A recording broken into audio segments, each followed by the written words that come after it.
Olá, bem-vindo ao Fala Gringo. Eu sou o Lene e criei esse podcast para ajudar você, estudante de português brasileiro intermediário, a melhorar a compreensão da língua e conhecer melhor a cultura e sociedade brasileira. Você pode acompanhar esse podcast com uma transcrição completa. Acesse o link na descrição do episódio ou através do Instagram @portugues.com.lene. Fala gringo, fala gringa.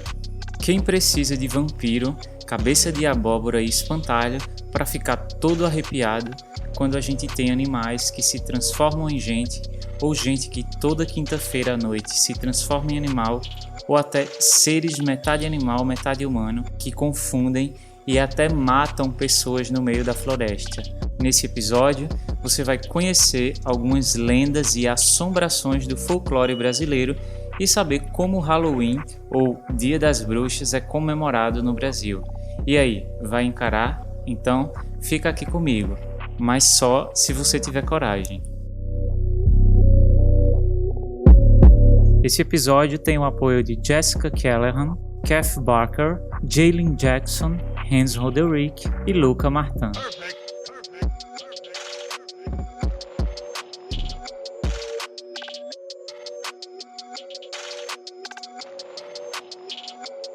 Eu não tenho como começar a apresentar algumas das assombrações brasileiras, senão com aquela que mais me fazia medo quando eu era criança, a comadre Fulozinha. A maioria das histórias de assombrações e seres encantados se passa nas áreas rurais do país. Eu já contei aqui no Fala Gringo que passei toda a minha infância vivendo no campo. Em alguns períodos do ano, era muito comum que eu fosse com os meus avós buscar frutas como manga ou caju em bosques que ficavam do outro lado da serra, ao lado do sítio onde a gente morava. O caminho era longo, uma grande subida e depois uma grande descida de mata fechada. Mata é a mesma coisa que floresta, tá bom? Da mesma forma que me animava, aquele tipo de aventura também me enchia de medo, especialmente quando estava na companhia dos meus primos, que, se confiando na presença dos nossos avós, começavam a provocar a comadre Fulozinha. Isso porque, para atrair a sua atenção, é só soltar uns assovios no meio da floresta. Contavam os mais velhos, pra gente, que a comadre Fulozinha era uma menina que se perdeu no meio da floresta, da mata, e morreu procurando o caminho de volta para casa. Seu espírito, então, passou a vagar pelas florestas e a proteger as árvores e os animais. É por isso que, na cultura popular, ela era tão temida pelos caçadores, principalmente aqueles caçadores que matam apenas por diversão. Comadre Fulozinha pode aplicar desde pequenos castigos, como deixar as pessoas perdidas durante dias, dificultando que se encontre o caminho de volta, e em alguns casos dar uma surra no indivíduo, quer dizer, bater nele, usando chicotes de cipó, que são como pequenas cordas de galhos de plantas. Essa assombração também atormenta fazendeiros, criando tranças na crina dos cavalos, quer dizer, nos pelos dos cavalos. Tranças essas que são muito difíceis de desemaranhar, quer dizer, de desfazer. Há quem garanta que se o assovio da comadre Fulozinha parece estar perto, é porque ela está longe, mas quando o som parece estar longe, é porque ela está perto. É muito comum que assombrações ou entidade mudem de acordo com a região do país. Às vezes, elas até se assemelham na descrição, mas têm uma ou outra característica que só é conhecida em uma região específica. A comadre Fulozinha não está sozinha a proteger as florestas e animais. Seria trabalho demais para uma única assombração. Você consegue imaginar a quantidade de florestas que tem no Brasil? Quem também já deixou muita gente de cabelo em pé foi o Pai da Mata, um ser gigante, peludo como um macaco, com cabelos compridos, unhas enormes e orelhas de cavalo. Dizem que seu urro, quer dizer grito, estronda por toda a mata à noite, e já foram ouvidos perto de florestas em Pernambuco e Alagoas, e também em Goiás e Mato Grosso. Engole gente, não morre nem com bala e nem com faca, é trabalho perdido. Só se acertar num círculo que ele tem em volta do umbigo. Para assustar os invasores, o pai da mata joga pedras, balança as moitas ou faz qualquer tipo de barulho para que os bichos fiquem em alerta e assim consigam fugir. Costuma andar com grupos de porcos do mato, montando sobre o maior deles, que é para se locomover mais depressa. Ele só não se locomove mais rápido que o Saci Pererê. Esse é, de longe, o personagem mais conhecido do nosso folclore. Trata-se de um menino negro, de uma perna só, que se locomove dentro de um pequeno furacão. Tem quem conte que ele perdeu a outra perna numa luta de capoeira. Tá sempre com um cachimbo na boca e um gorro vermelho, um tipo de chapéu pontudo. Se perde esse gorro, perde toda a sua força. A anatomia do Saci é uma coisa bem peculiar. Além da perna que lhe falta, o moleque, quando fuma, solta fumaça pelos olhos. Além disso, tem apenas 3 dedos em cada mão, e em cada uma delas um buraco. É por isso que, ao sinal de qualquer vento forte que aparece assim, do nada, as pessoas ficam logo preocupadas. É que, além de esquisito, o Saci também é muito travesso. Ele desaparece com pequenos objetos das casas, queima as lâmpadas, abre as porteiras das fazendas para os bichos fugirem, isso quando ele não chupa o sangue dos cavalos. Também falam que gosta de distrair as crianças no meio das florestas. Essa história de perder as crianças na floresta também é algo que se repete em muitas lendas. Provavelmente uma história reforçada pela cultura popular para amedrontar as crianças, desestimulando que elas se afastem muito de casa. De todas as lendas brasileiras e assombrações, a do Saci é a que se tornou mais popular porque o personagem passou a ser tratado nas histórias do Monteiro Lobato, um escritor de literatura infantil muito famoso no Brasil, que teve muitas de suas obras adaptadas para a televisão. Na sua obra, ele também cita bastante a Cuca, uma bruxa velha com aparência assustadora que possui cabeça de jacaré e unhas imensas. Dona de uma voz horrenda, a Cuca rapta, quer dizer, sequestra as crianças desobedientes que não obedecem aos pais. Segundo a lenda, a Cuca só dorme uma noite a cada 7 anos. Quando ela completa 1000 anos, aparece um ovo próximo da sua casa e dele surge uma nova Cuca mais malvada do que a anterior. E num feitiço, a Cuca que completou 1000 anos se transforma num pássaro de canto triste. Assombrações, metade gente, metade bicho, como a Cuca, são muito comuns no folclore brasileiro. Muitos desses seres surgiram do imaginário indígena e de sua relação com a proteção das florestas, mas outros têm uma origem até um pouco mais moralista, vamos dizer assim, como é o caso da mula sem cabeça.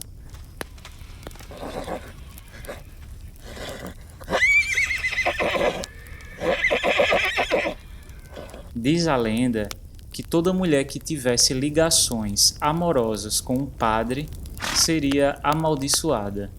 Seu castigo era que toda quinta-feira ela seria transformada numa mula, um tipo de quadrúpede, e lançaria fogo pelo pescoço. O encantamento desaparece no 3º cantar do galo. Nesse momento aí, então, a mulher volta à sua normalidade, geralmente exausta e ferida. Muita gente acredita que essa lenda tenha um cunho moral e religioso e foi criada com o objetivo de intimidar as mulheres que cogitavam manter um relacionamento amoroso com os sacerdotes da Igreja Católica. Não é muito difícil que seja verdade, né? Afinal, a gente sabe que a Igreja é muito boa inventando histórias surreais. Entre o Maranhão e o Pará vive o capelobo, um animal assombroso, tem um corpo de homem, cheio de pelo, a cabeça de tamanduá-bandeira com um focinho gigante. Alguns contam que é um focinho de tamanduá, outros de anta, mas enfim. Segundo os índios timbiras, o capelobo sai à noite devorando os cachorros e gatos recém-nascidos, arrancando-lhes a cabeça e bebendo o seu sangue, o que faz as pessoas pensarem que é obra das onças, que vivem nas florestas da região. Bom, um ou outro é realmente algo que só de imaginar já dá um frio na espinha. Dizem que quando o capelobo encontra um ser humano, tem a capacidade de se fazer passar por um de nós. Finge que é gente, ganha confiança e, no meio de um abraço, abre a cabeça do sujeito e suga toda a massa do cérebro da pessoa. O único jeito de matá-lo é ferindo-o também no umbigo. Ainda na região da Amazônia, quem já gerou muita desconfiança foi o boto. Reza a lenda, a gente usa essa expressão, reza a lenda, para iniciar uma história.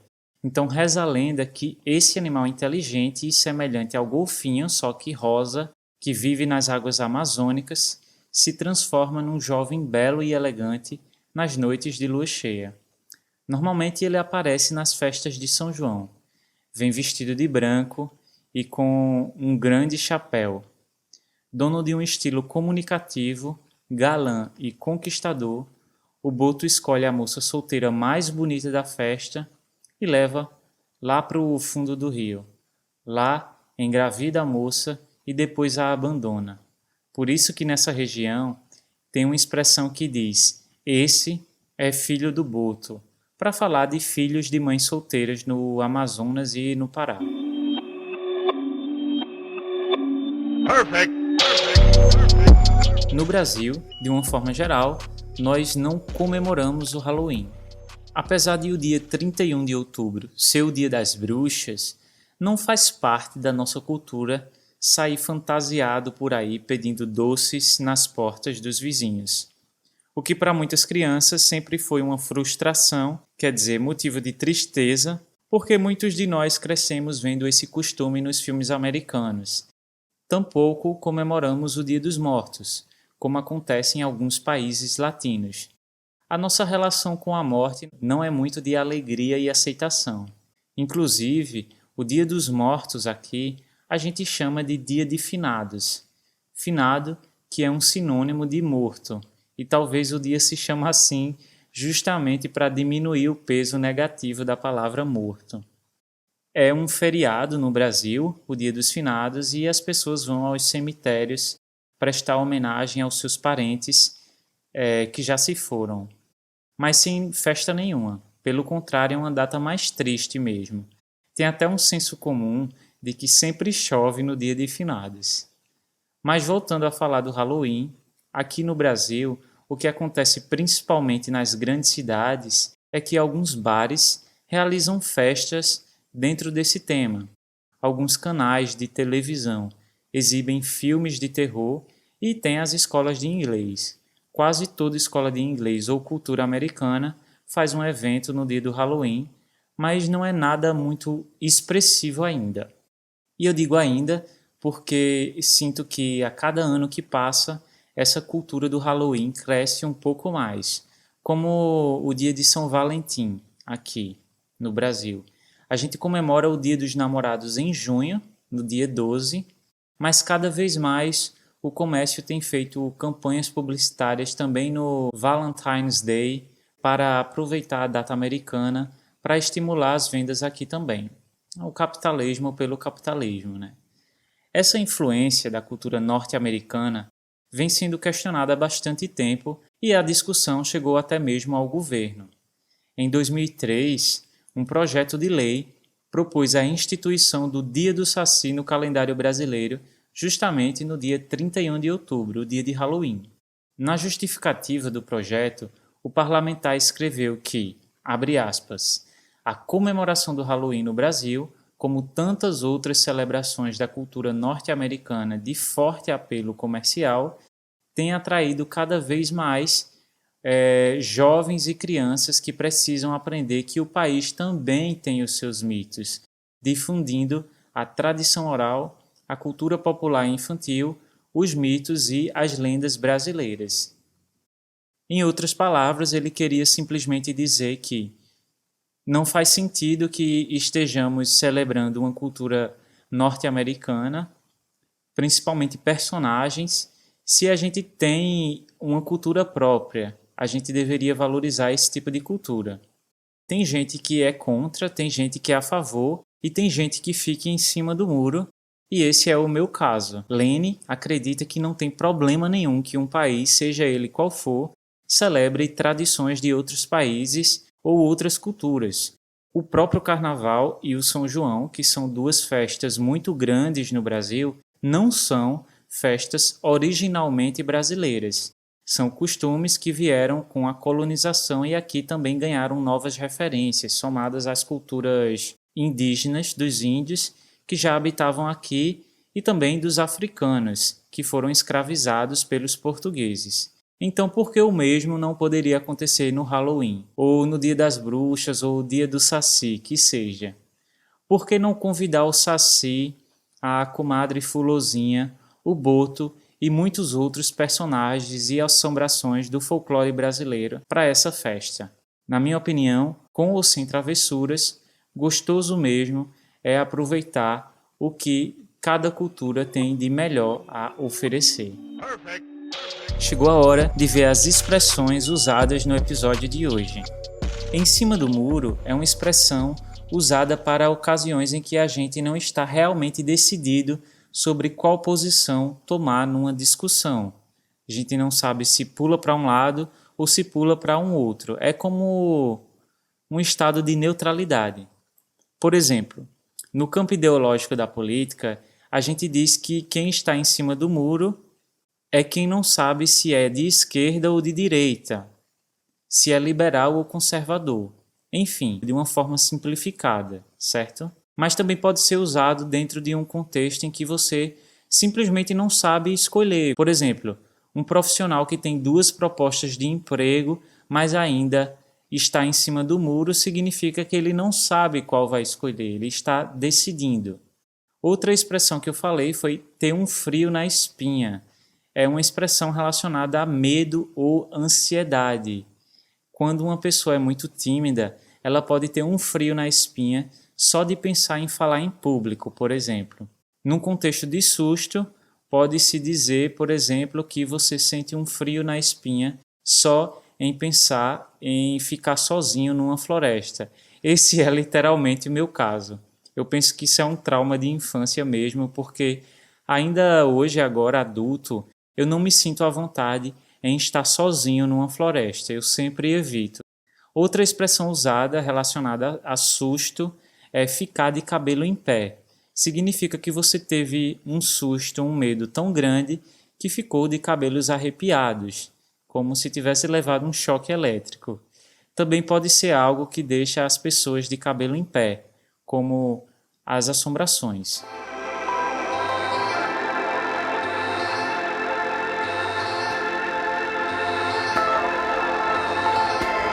É isso, eu gostaria que vocês compartilhassem comigo no Instagram, @portugues.com.lene, ou lá no blog falagringopodcast.com, quais assombrações são comuns no seu país que fazem parte do folclore local.